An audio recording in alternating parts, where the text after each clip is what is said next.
অবাক লাগতে পারে একটা জিনিস যে রাত ১টার সময় এত লোকজন এখানে কেন? গরুর জন্য তো এত লোকজন এখানে নাই। সব থেকে ইম্পর্টেন্ট সেটা হচ্ছে যে অনেকে জানতে চাইতে পারেন যে গরুগুলা কত টাকা দিয়ে কিনছি।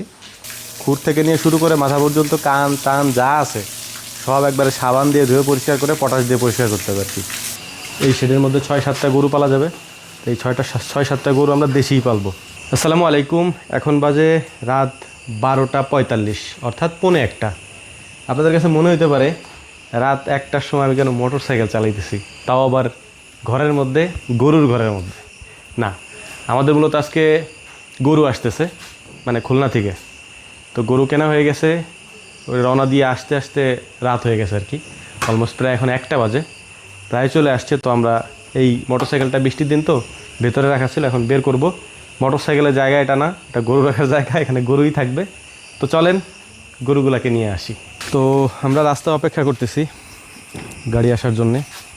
আমাদের এখানে হচ্ছে রাস্তার কাজ চলতেছে, এই যে সব গর্ত, এই পাশে রাস্তা একেবারে চাইপে গেছে। তো আমাদের গাড়ি চলে আসছে। আমি গরু দেখি নাই, কেমন গরু ভাই নিয়ে আসছে কিনা আর কি। তো নামাই, তারপর দেখাই আপনাদেরকেও। প্যাকে দিয়ে এই বালির উপর দিয়ে দেন। তো আপনাদের কাছে হয়তো অবাক লাগতে পারে একটা জিনিস যে রাত ১টার সময় এত লোকজন এখানে কেন? গরুর জন্য তো এত লোকজন এখানে নাই।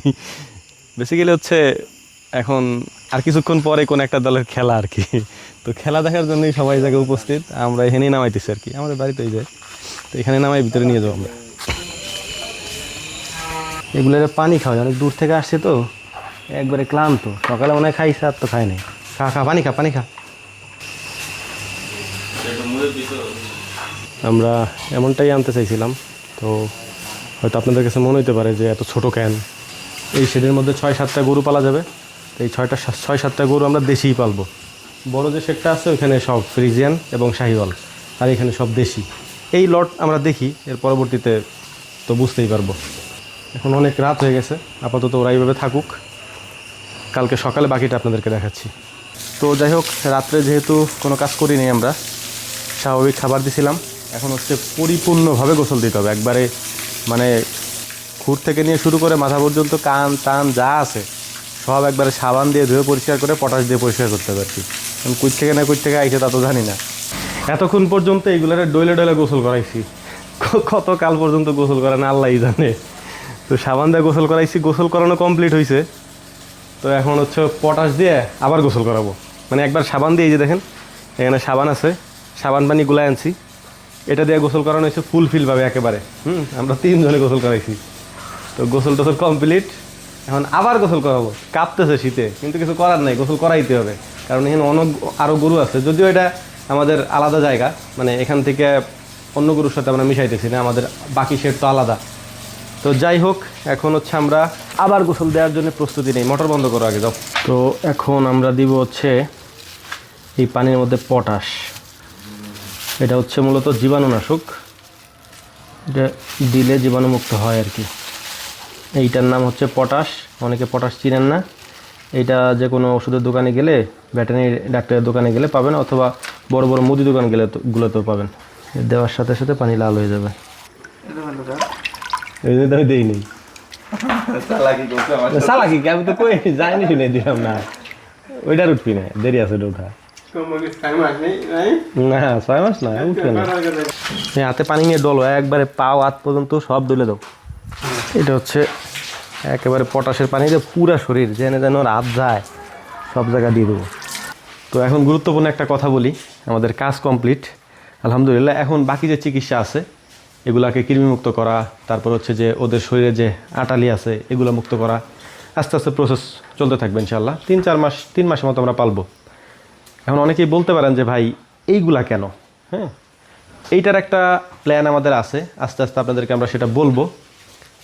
ভবিষ্যতের একটা প্ল্যান আছে আমাদের। তো এটা দিয়ে আমরা পরীক্ষামূলকভাবে করতেছি।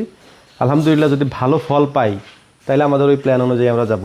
ভালো ফল না পাইলেও আমরা যাব, কারণ আমাদের যে প্ল্যান ওইটা না বলি আর কি। সব কিছুই যদি বলে দেয় তাহলে তো আর কিছু থাকলো না। যদি একান্তই জানতে ইচ্ছা হয় তাইলে বলবো ইনশাআল্লাহ। আর একটা বিষয় সব থেকে ইম্পর্টেন্ট, সেটা হচ্ছে যে অনেকে জানতে চাইতে পারেন যে গরুগুলা কত টাকা দিয়ে কিনছি। কল দিয়ে জানাই দেবো, সমস্যা নেই। এখানে বললে কন্ট্রোভার্সি করবেন, এইটা দাম বেশি হয়েছে, ওইটার দাম কম হয়েছে। তবে একটা জিনিস বলতে পারি, সেটা হচ্ছে এগুলা খুবই কম দামে আমরা কিনে নিয়ে আসছি। হ্যাঁ, কারণ বেশি দাম দিয়ে কিনে আনলে তো আমরা পোষাইতে পারবো না, অতটুকু তো আমরা বুঝি, এত বছর যেহেতু করতেছি। এই কারণে হচ্ছে যে দামের দিক থেকে কম, আর আমাদের যেহেতু দেশি, পালন পদ্ধতি অনেক সহজ, সব আবহাওয়ার সাথে মানানসই। আর একটা বিষয় ক্লিয়ার করি, সেটা হচ্ছে এইগুলো একেবারে একেবারে পিওর দেশি, মানে এর মধ্যে কোনো ধরনের খাদ নাই। এবং আরও একটা জিনিস আপনাদেরকে বলি, এইগুলার কিন্তু কোনো প্রজনন করানো হয় নাই, মানে প্রজনন করানো হয় নাই বলতে যে কৃত্রিম প্রজনন যেটা, সেটা করানো হয় নাই। এইগুলাকে মূলত মাঠেই থাকতো, ওরা বিভিন্ন সময় মাঠে চড়তো, ওইখান থেকেই প্রজনন হয়েছে একাই, সেগুলা থেকে বাচ্চা হয়েছে আর কি। হ্যাঁ, তো সেইগুলাই বাচ্চা, এগুলা তেমন একটা বড় হবে না, হয়তো যতটুকু হয়েছে ওদের শরীরে আমরা যত্ন আত্তি করে ভালো মন্দ খাওয়ায় একটা স্বাস্থ্যে আনতে পারবো ইনশাআল্লাহ। দেখি কতটুকু আনতে পারি, কারণ এইরকম আমরা আগে পরে কখনো করি নাই, এইবারই ফার্স্ট এটা করি, দেন আপনাদেরকে আমরা দেখাবো ইনশাআল্লাহ। এবং বিস্তারিত তো আপডেট আপনাদেরকে দিতেই থাকবো, আপনারাও বুঝতে পারবেন। আমরাও চাই না কারো লস হোক। হ্যাঁ, আর কি লস হবে, সবথেকে বড় কথা হচ্ছে কি লস হবে, আমরা যে টাকাতে কিনে আনছি এই টাকা তো অ্যাভেলেবেল, যে কোনো সময় বিক্রি করা যায়। তো লসের কোনো সাবজেক্টই নাই এখানে।